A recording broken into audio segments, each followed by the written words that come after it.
எந்திரன் படத்தின் கதை திருட்டு வழக்கில் பிரம்மாண்ட இயக்குனர் சங்கரின் பெயரில் பதிவு செய்யப்பட்டுள்ள 3 அசையா சொத்துக்களை அமலாக்கத்துறை தற்காலிகமாக முடக்கியுள்ளது. இந்த நடவடிக்கை 2022ஆம் ஆண்டு சட்டவிரோத பணப்பரிவர்த்தனை சட்டத்தின் கீழ் வகைப்படுத்தப்பட்டிருப்பதாக தெரிவிக்கப்பட்டுள்ளது. அமலாக்கத்துறை அதிரடி நடவடிக்கையின் பின்னணி என்ன?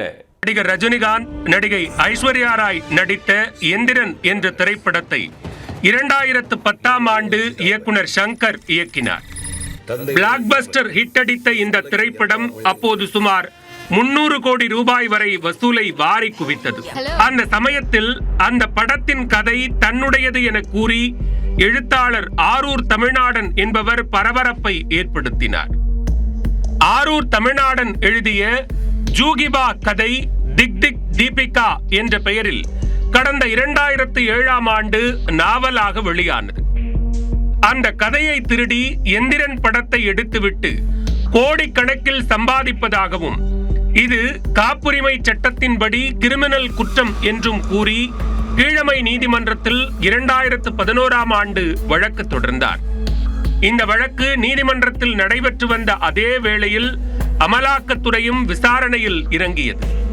கதை உருவாக்கம், திரைக்கதை, வசனம் மற்றும் இயக்கம் என எந்திரன் படத்திற்கு சங்கர் அளித்த பன்முக பங்களிப்புக்காக அப்போது 11 கோடியே 50 லட்சம் ரூபாய் ஊதியமாக பெற்றதாக அமலாக்கத்துறை விசாரணையில் தெரிய வந்துள்ளது. இதனிடையே இந்திய திரைப்பட மற்றும் தொலைக்காட்சி நிறுவனம் ஜூகுபா கதையையும் எந்திரன் திரைப்படத்தையும் ஆய்வு செய்து அதற்கிடையே உள்ள பல ஒற்றுமைகளை கண்டறிந்துள்ளது.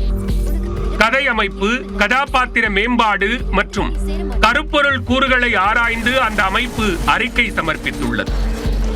அதில் இயக்குனர் சங்கர் மீதான கதை திருட்டு குற்றச்சாட்டுகளுக்கு குறிப்பிடத்தக்க முகாந்திரம் இருப்பதாக தெரிவிக்கப்பட்டுள்ளது.